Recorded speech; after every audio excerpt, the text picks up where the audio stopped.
Venice, city on the water. A place of beauty and romance that attracts millions of visitors every year. Just a few steps from the well-trodden tourist routes, there's a very different Venice, one populated by fascinating creatures.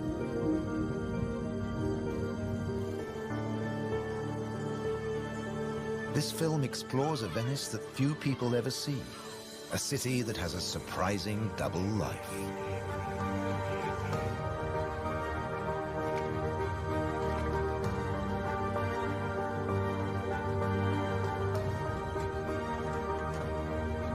There are secret places and wild creatures in this watery world that most outsiders never discover.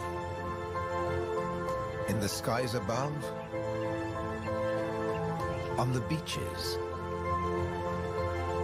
and in the canals are the true Venetians that live in every hidden corner of the city and the lagoon.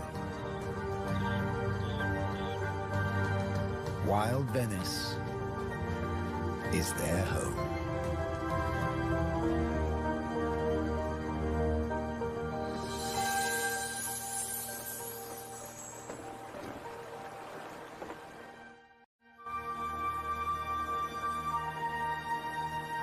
The city of Venice is built on sand, in a lagoon between the sea and the land.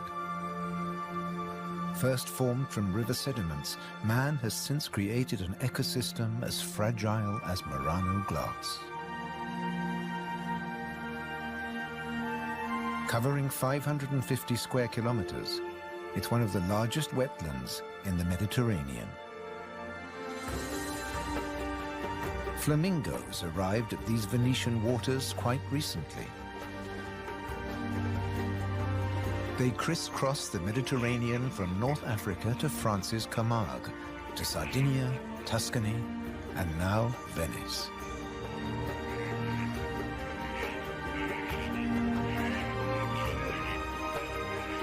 They feed on vegetable matter and small creatures they find in the mud of the lagoon. In the shadow of Venice, the lagoon is the northernmost flamingo habitat in Europe.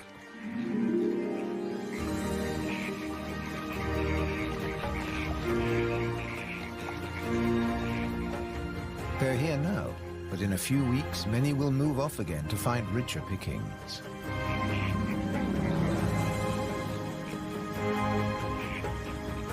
Their takeoff may look clumsy, but once in the air, their flight is balletic and elegant.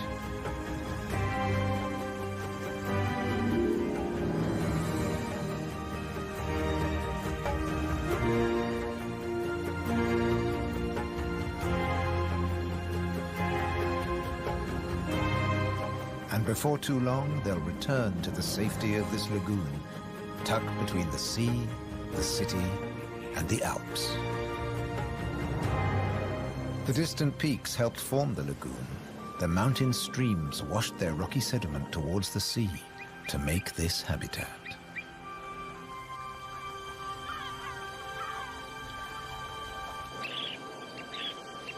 Some of the lagoon's other birds are ready to leave.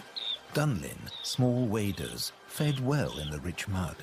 They rest on the wooden piles that support the whole of Venice.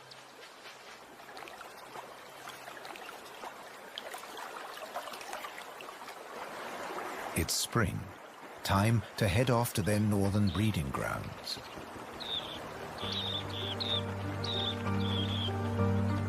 But the cormorants won't be lonely this summer. As the Dunlin fly away, other birds are flocking in. A bird's eye view reveals the full beauty of the lagoon. A labyrinth of uninhabited islands, intertwined canals, and swampy sandbanks.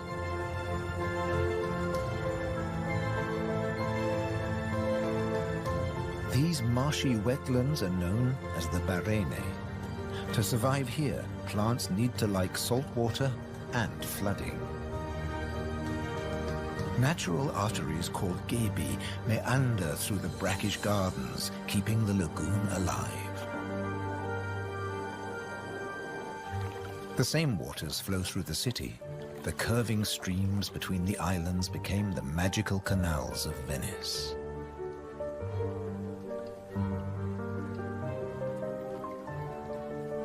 This is the city of bridges.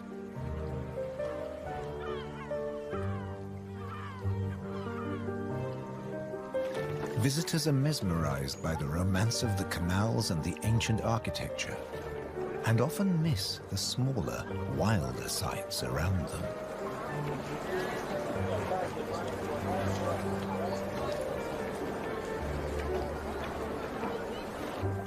These mussels are true Venetian natives.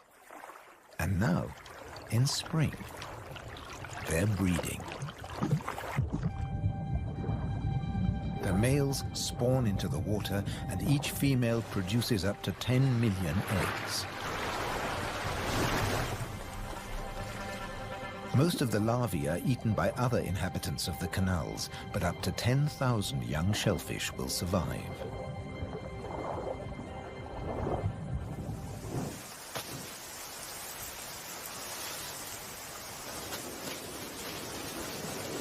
Just beyond the city, colonies of birds are breeding too. But a hazard of urban nesting is constant disturbance.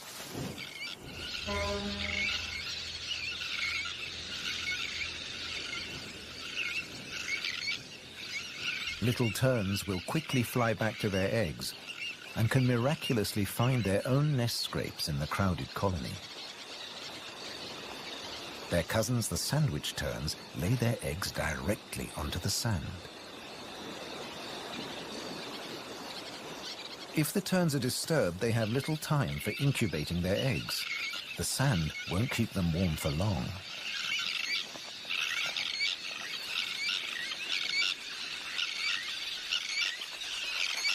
And left out in the open, they could be an easy target for predators.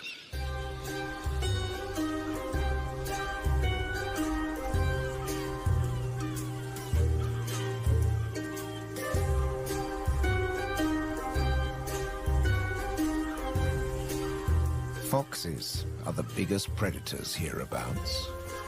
But from the air, he's easy to spot.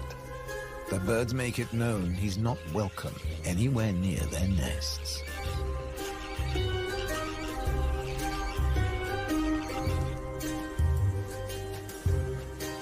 Foxes would rather not get their feet wet. Hunting in these swampy areas is a frustrating business.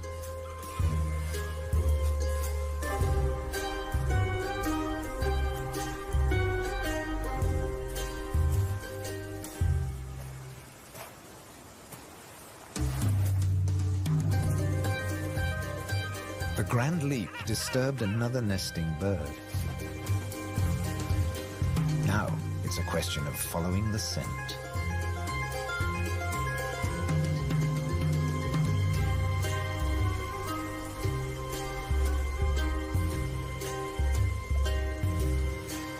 A welcome snack.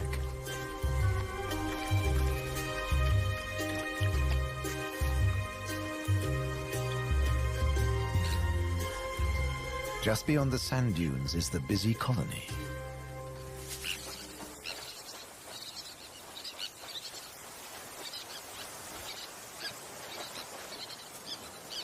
In this mixed neighborhood, a pied avocet is brooding next to the sandwich terns.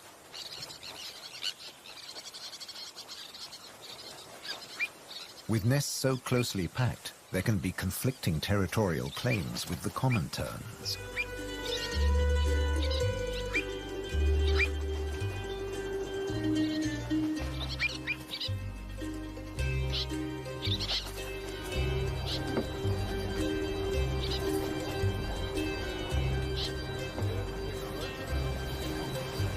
But the avocet stands his ground.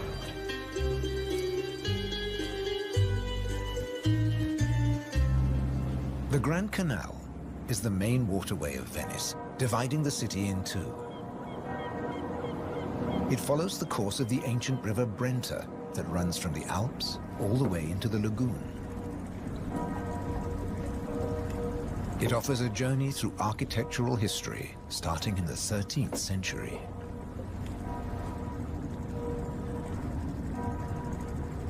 The banks of the Grand Canal have other surprises to offer, like Palazzo Malipiero's Rose Garden.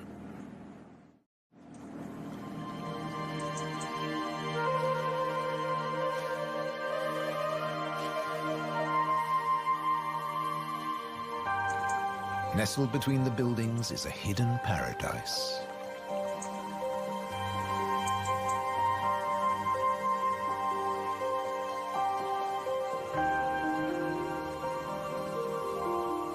Now owned by a modern-day countess, it has been restored to its full glory, and no detail has been left to chance.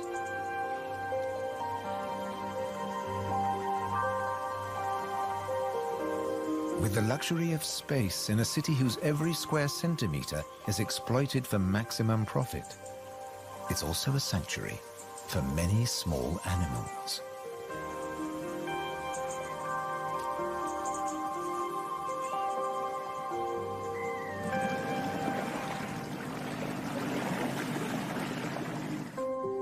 Every day, more than 50,000 tourists visit Venice. When the sun begins to set, the city's waterways empty. Venice belongs to the wild Venetians.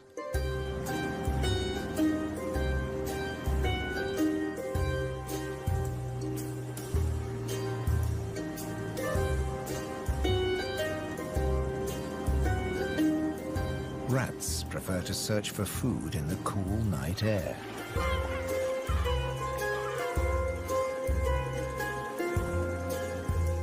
But they're not alone.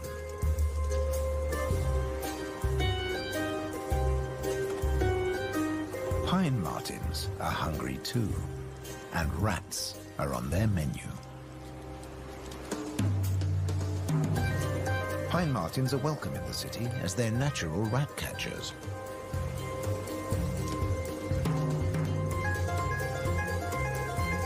Agile with a keen sense of smell, they can find and follow any rat.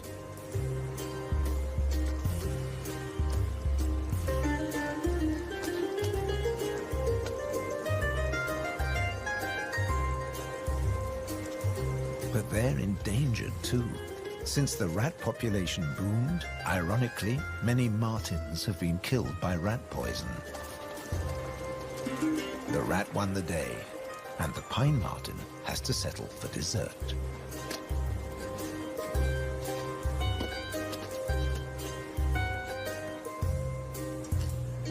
Not such a sacrifice, as pine martens are omnivores. Both meat and veg are on their menu. And sometimes the vegetarian meal is an easier option.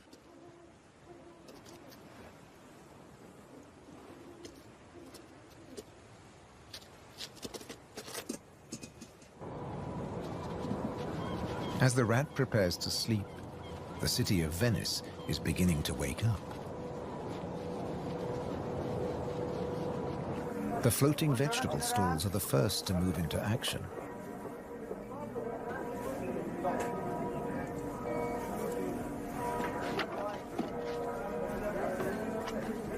Soon these silent waterways will become busy highways again.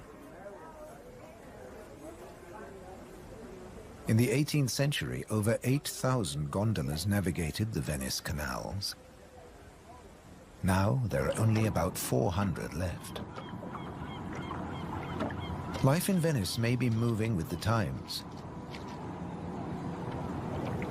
But one thing never changes. It dictates the daily rhythms of the city and the lagoon. Twice a day, the tide rises and falls as seawater washes in and out of the lagoon.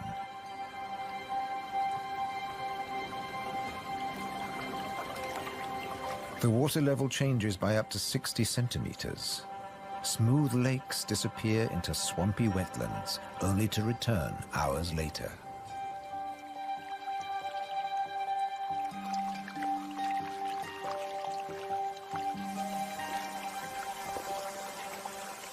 Retreating water levels reveal a surprise.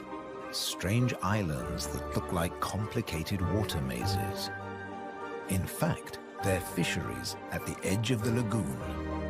known as the Valle da Pesca.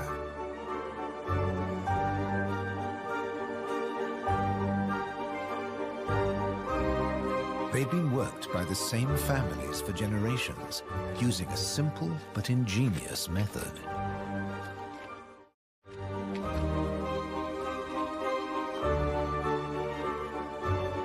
Nets are lowered into the locks that span the water channels.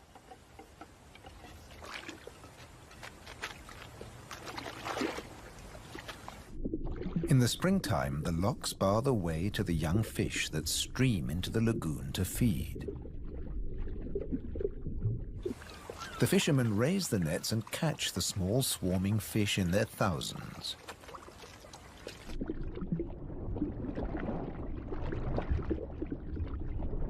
It's easy to scoop them out, but these fish are not for eating.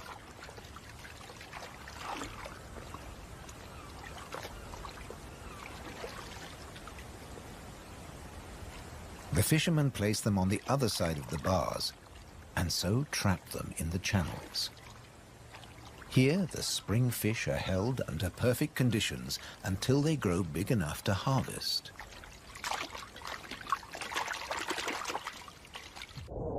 In the autumn, when the fish try to return to the sea, they're simply netted again. This time, they don't get away. Kingfishers have a more dramatic technique.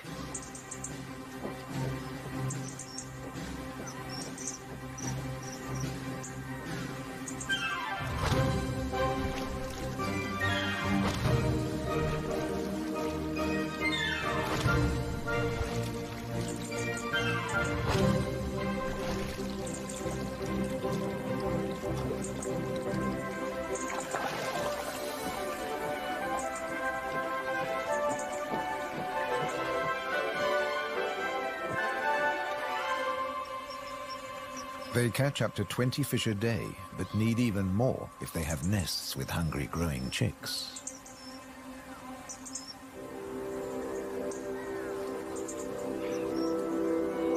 It takes enormous skill, but also violence. A sharp blow to the head stuns the fish.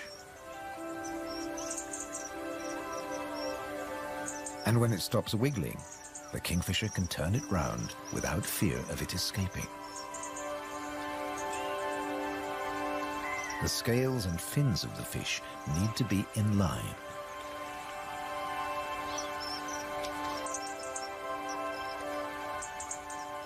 Now it's ready to swallow.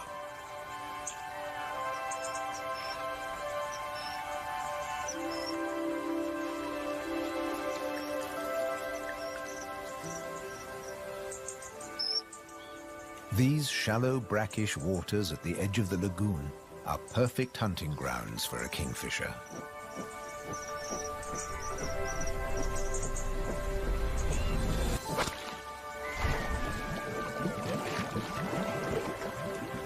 But not every dive is successful.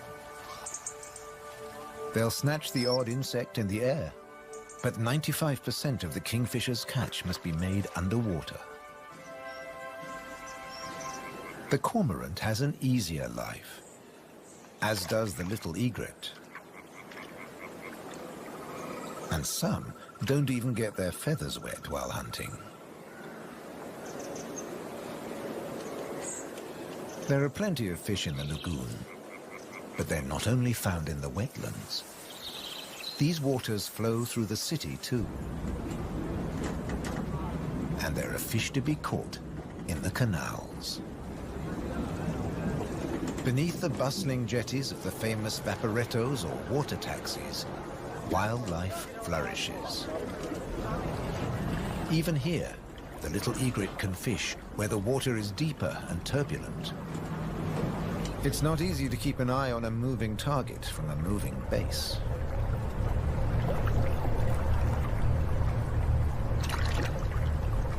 But persistence and patience pay off.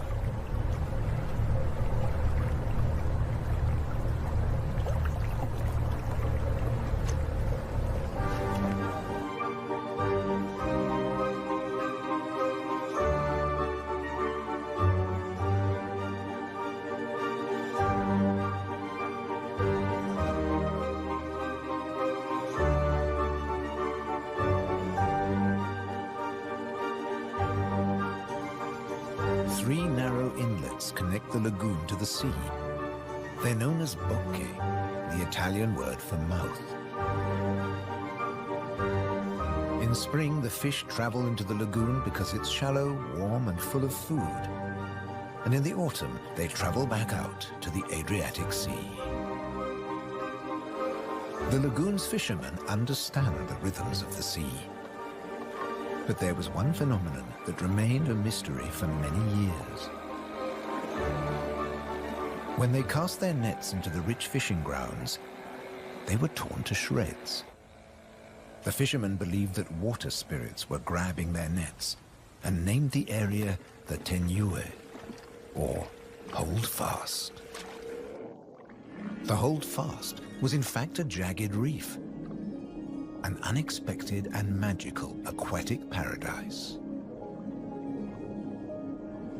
These unique natural rock formations are similar to coral reefs.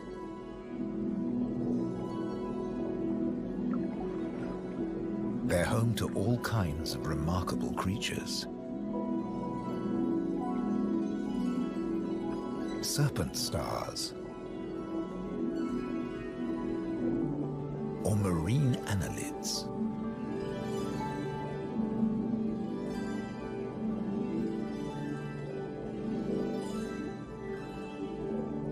This precious area is now protected. Fishing is forbidden, diving strictly regulated.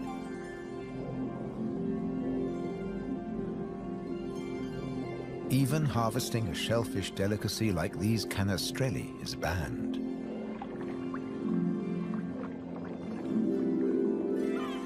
The city of Venice is lucky to have rich fishing grounds on its doorstep. The catch is seasonal, and in spring, the fish are small.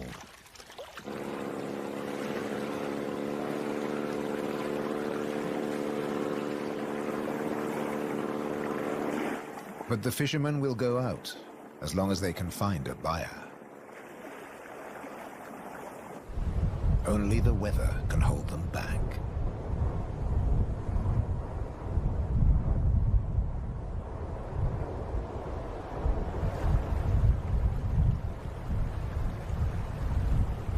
City and wetlands are both at the mercy of the elements.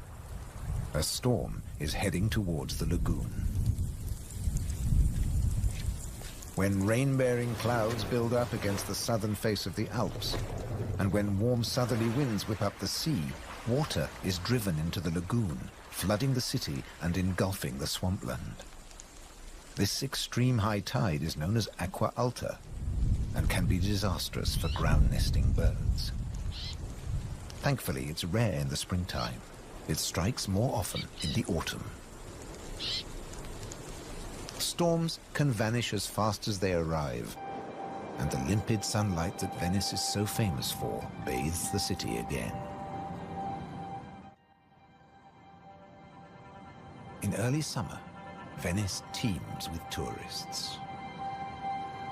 The Bridge of Sighs is a popular attraction, but few visitors realize that real Venetian life is happening just a short distance away. In the Giardini, a spacious and peaceful city park, there are some surprising residents.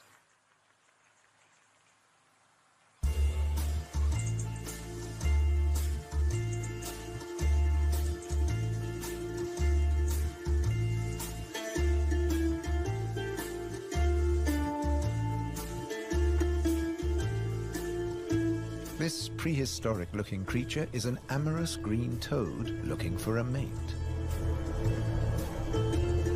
After all, this is the city of romance. But for a toad, finding a partner in a city isn't always easy. Even a quiet park is full of danger and disruption.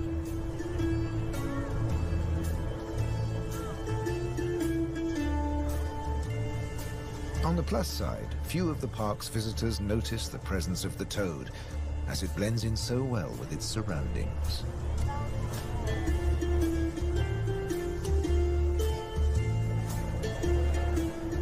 Another of the city's visitors is far more conspicuous. A stark contrast to the ancient buildings it comes to celebrate.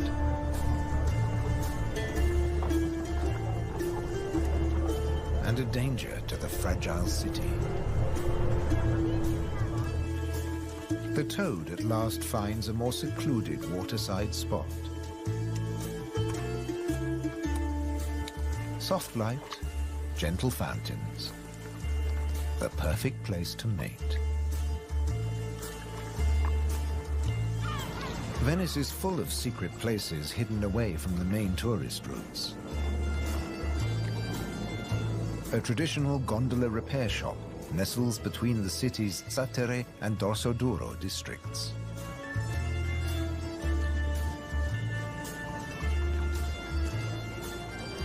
Craftsmen repair the boats in the peace of the backwaters. The tranquility also attracts some exotic-looking animals.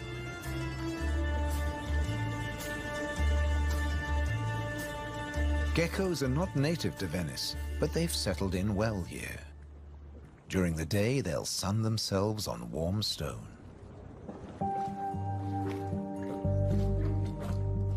They're waiting for nightfall, when the insects they eat will emerge. And in the golden light, birds that hunt geckos settle in for the night. Terns fly back to the safety of the colony, and others enjoy a final bath. Evening always brings a measure of peace to the city. The Grand Canal is now very quiet, a perfect time for the gecko.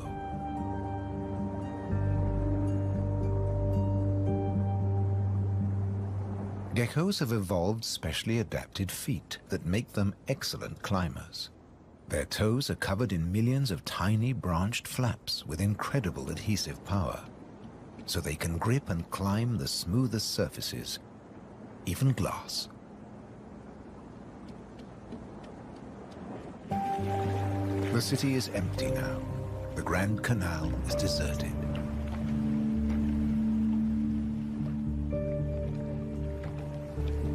The evening's activity has passed to Venice's bars and restaurants.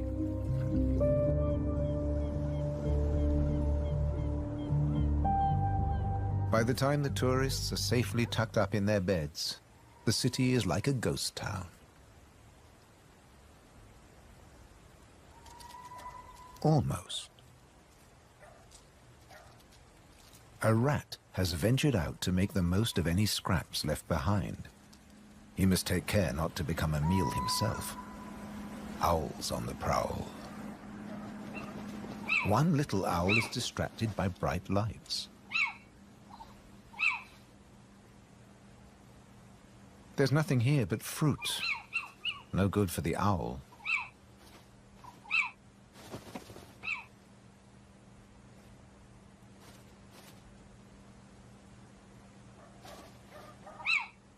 This house call hasn't paid off. Time to make a swift exit. The lucky rat will make it home tonight.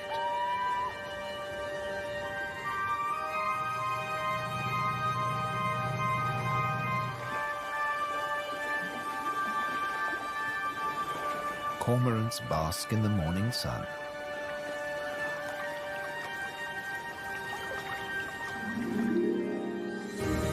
The terns start fishing early. The colony is now a hive of activity.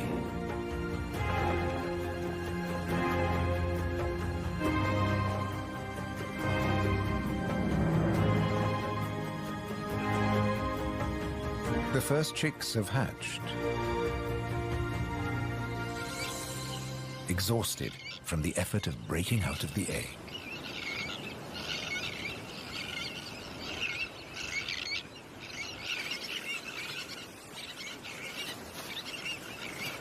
Around them, the colony has turned into a busy Italian restaurant as the adults noisily deliver their food.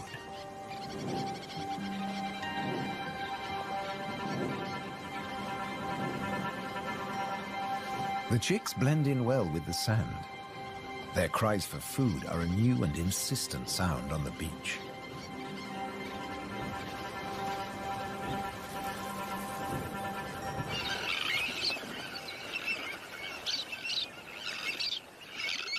Their Their calls are echoed by the adults, who do nothing else but feed these demanding youngsters.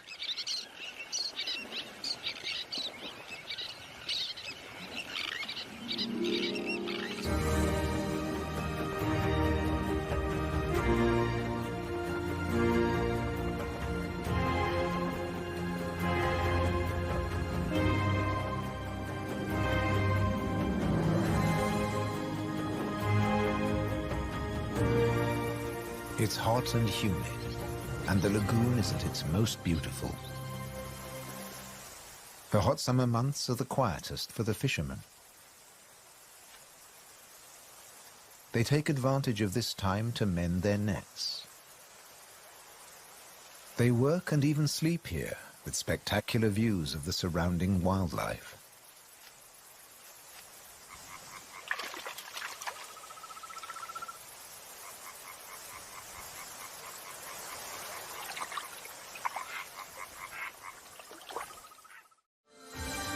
About 8% of the lagoon's surface consists of islands. 20,000 people once lived on Torcello. Now only the cathedral tower remains. Burano is known for its colorful buildings. San Francesco del Deserto is home to a Franciscan monastery. The island of Madonna del Monte is being swallowed by the lagoon, but the ruins of its monastery still stand proud.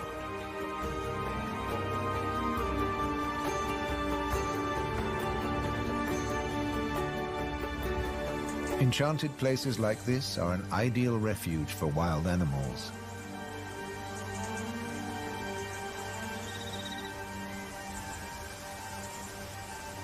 And the island's ancient monastery has some new inhabitants. The ruins are the perfect place for kestrels to nest.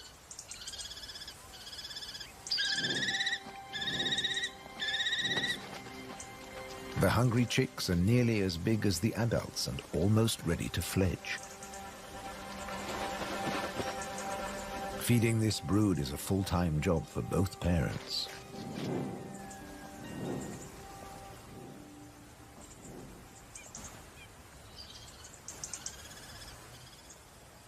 Finally, curiosity gets the better of the young birds and they start to emerge from their hiding place.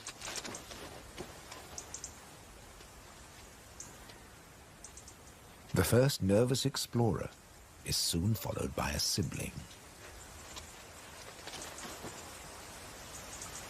They wait cautiously on a ledge, while one of the adults watches from afar.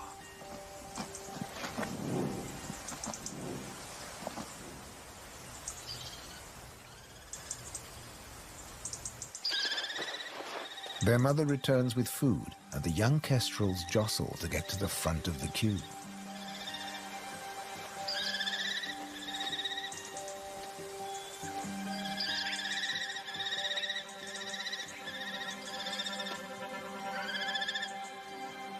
The keenest and the loudest chick is fed first.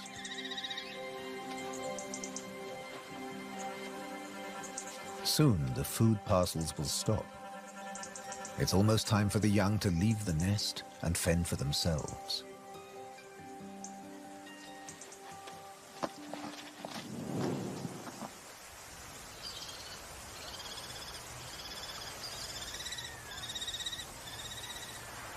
Not all of the lagoon is quite so peaceful.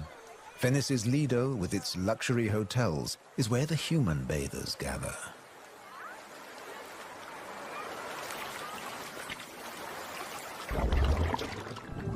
But even here, you can find wild beauty and tranquility.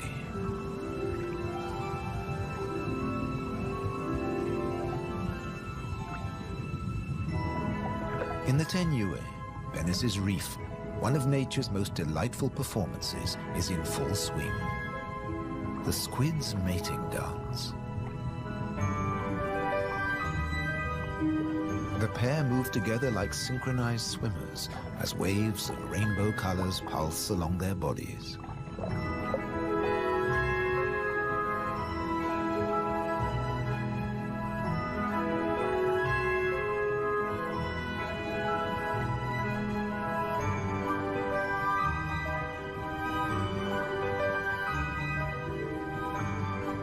It's like an underwater version of the Venice Carnival, complete with face masks and disguises.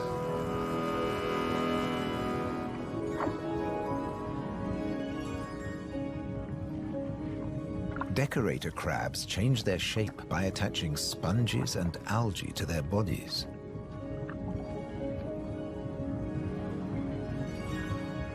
These bizarre disguises are excellent camouflage. The crabs creep past their neighbors and predators like living rocks from the seabed.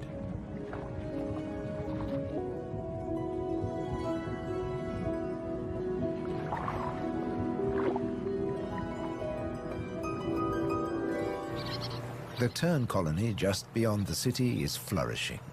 The chicks have fed well and are strong and healthy.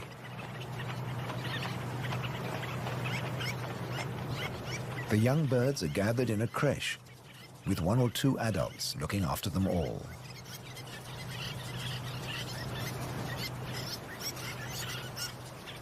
Today's lesson is elementary flight, but the teacher's demonstration is over in a flash.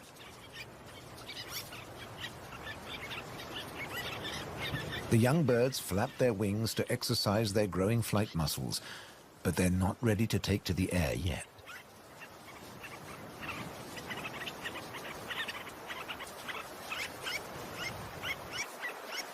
Before long, they'll be flying as well as their parents.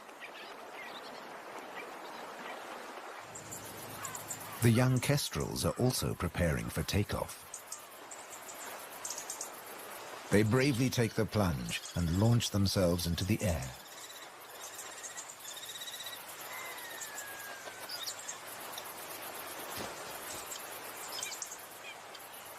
Dropping from a height makes their first flights easier. Once in the air, they're in their element and can glide and flap back to safety.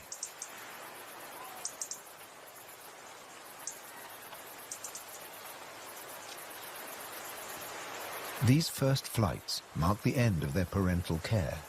Now they have to find their own territory.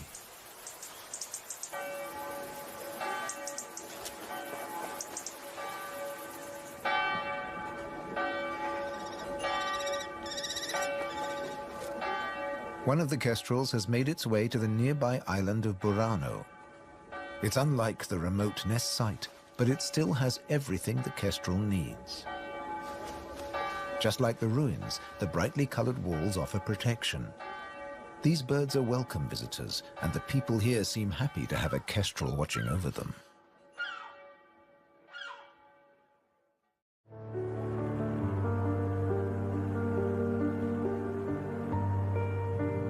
Autumn has arrived, and the wetlands once again change color. A plant called glasswort is responsible for this blush of pink. It flourishes in the swampy salt marshes.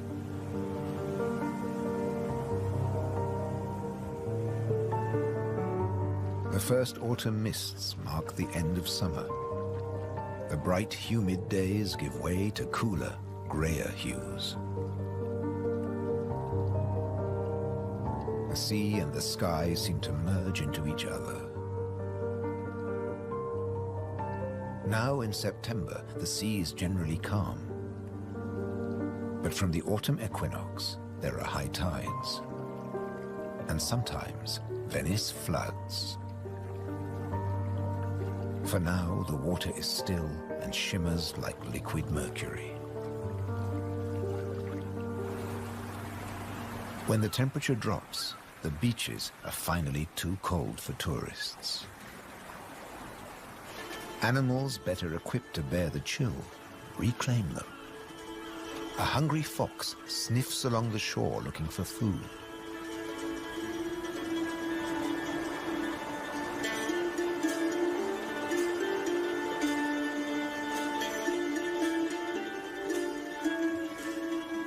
The fox has an excellent sense of smell and can see well in the twilight. It has picked up a strange scent. Something smells good to eat. But quite where this food is hidden is a mystery.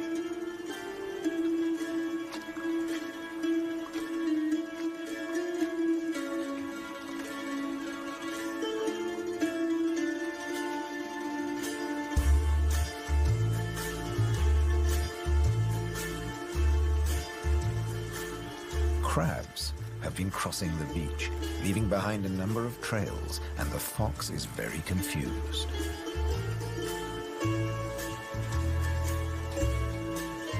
Finally, it follows its nose and comes face to face with a crab.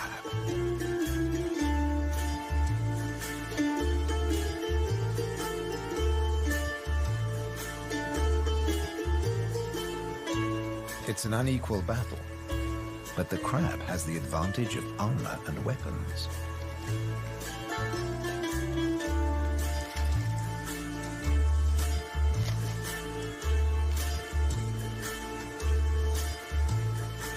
This meal is more trouble than it's worth.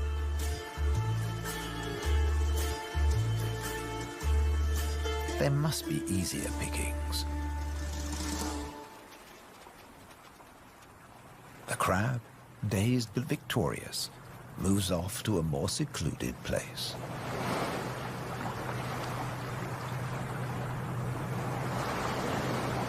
More crabs congregate on the shoreline looking out to sea.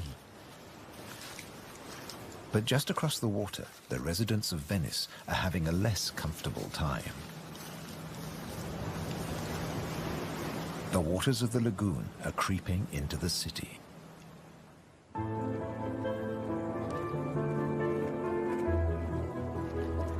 The autumn tides are getting higher, and water is seeping up through every available crack in the stones. The threat of acqua alta, the extreme high tide, is increasing every day. A combination of rising tides and the Scirocco winds cause this extreme event, and the rain just adds to it. Much of the city is only just above sea level, so there's very little to stop the floodwaters. This may look like a swimming pool, but it is in fact St. Mark's Square. Fortunately, this only lasts a few hours. Soft winter fog wraps the landscape like a blanket and brings the year to a close for Venice and its beautiful lagoon. The visitors have marveled at its sights, but many have missed the most fascinating wonders of all, the wild side of Venice. The city is empty now, but visiting season for the lagoon never ends. As one creature leaves, another takes its place.